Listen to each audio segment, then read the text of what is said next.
Alright, this video is just going to talk a little bit about the tool table used by JDCNC. When the tool table, of course, just holds all the various tool definitions, and each definition is determined parametrically. So it's the type of tool, drill bit, center drill, chamfer, extrusion, boring head, drag knife, etc., etc.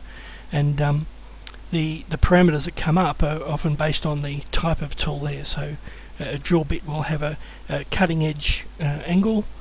In fact, here now the other thing I suppose is, as you can see, whenever you click on a tool in the tool table, the JDCNC generates the solid object that represents it based on the parameters that are defined here. So and by that token we can use that to sort of describe what some of these things are. So the let's say a chamfering bit, for example.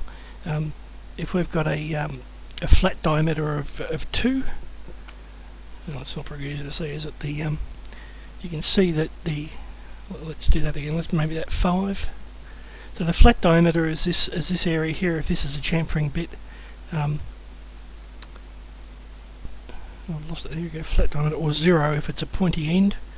The diameter of the tool, if we made that 20, it would be twice as big.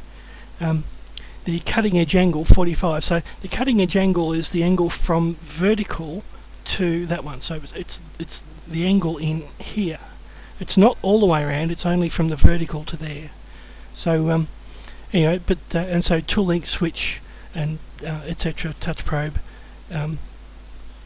drill bit.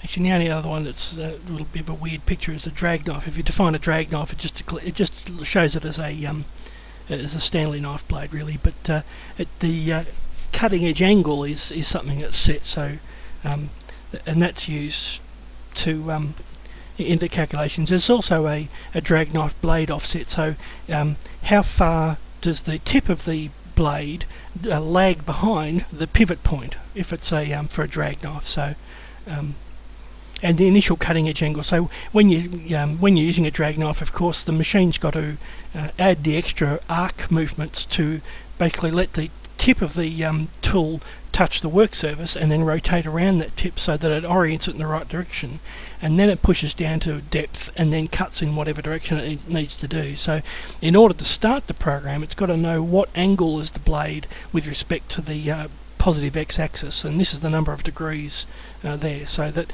when you set up the cutting edge, the drag knife in the machine, you've got to manually set it to that angle roughly, just to start the G-code program.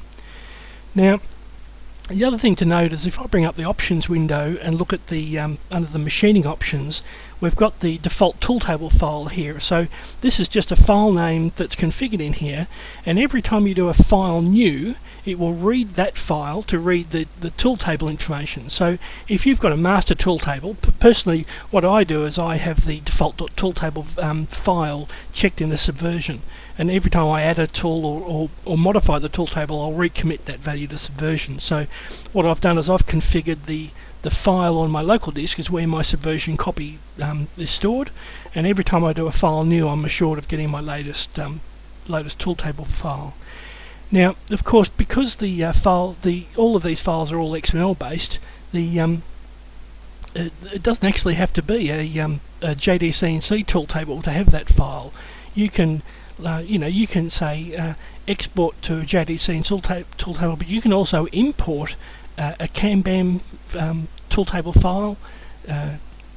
In fact, I think you can. I'm not sure if I don't think you can import a Linux CNC tool table because the number of parameters are too small. But anyway, you can go to the tools, the plural area, and you can say import some other tool table to import the other tools if you want.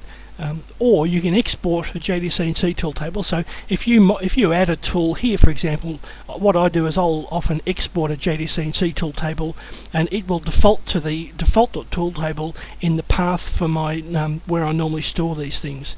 And so I'd normally hit save there, and that's how I save off my latest tool table and store it in Subversion. But of course, when I add a tool and it gets its new tool number, that tool number needs to be included in the Linux CNC tool table for Linux CNC to work. So I can export an EMC2, or should rename that Linux CNC tool table, and there you go, and it'll just tool.tbl, and you can put it wherever you like, and then send it off to your milling machine after that. And of course, for compatibility stuff, I did an export to Kanban tool table.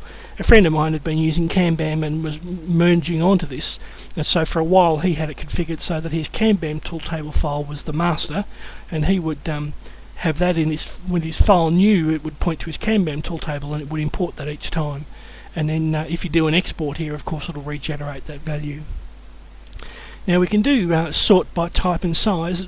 With the tool tables, it gets a bit of a long lanky list of things, so just to make it a little bit easier to find things, you can sort them by type and size. So all of the drill bits are up here and then ordered by size within that. The end mills over here, chamfering bits, taps, probes, boring head, drag knife, etc. So you can do it like that, or you can sort by ID, and the ID is just the unique integer assigned to each element in GDC&C. And of course these other options are new drill bit, center drill, etc. So these are just for adding new tools. The only, I suppose the only weird one, new tap tool, if it's a new tap, there it is, you can bring up the tapping tool, and you can say select size. So select tap from sizes, and you can say metric, UNF, or British Standard Whitworth. So let's say you bring up metric, it'll bring up a predefined list of standard metric tap sizes, and you can say that's the one there, and that will set the various parameters for tool length and diameter and all that sort of thing, and pitch, etc. So based on the size you've just chosen. So now the other thing is in the same way that when you click on the tool here, it will bring up some graphics. When you do highlight it, that graphic goes away, so it's transient. But what you can do is you can go right click and say add the tool solid to the model. So from now on, now I unclick off that, so that's just another solid object in the model.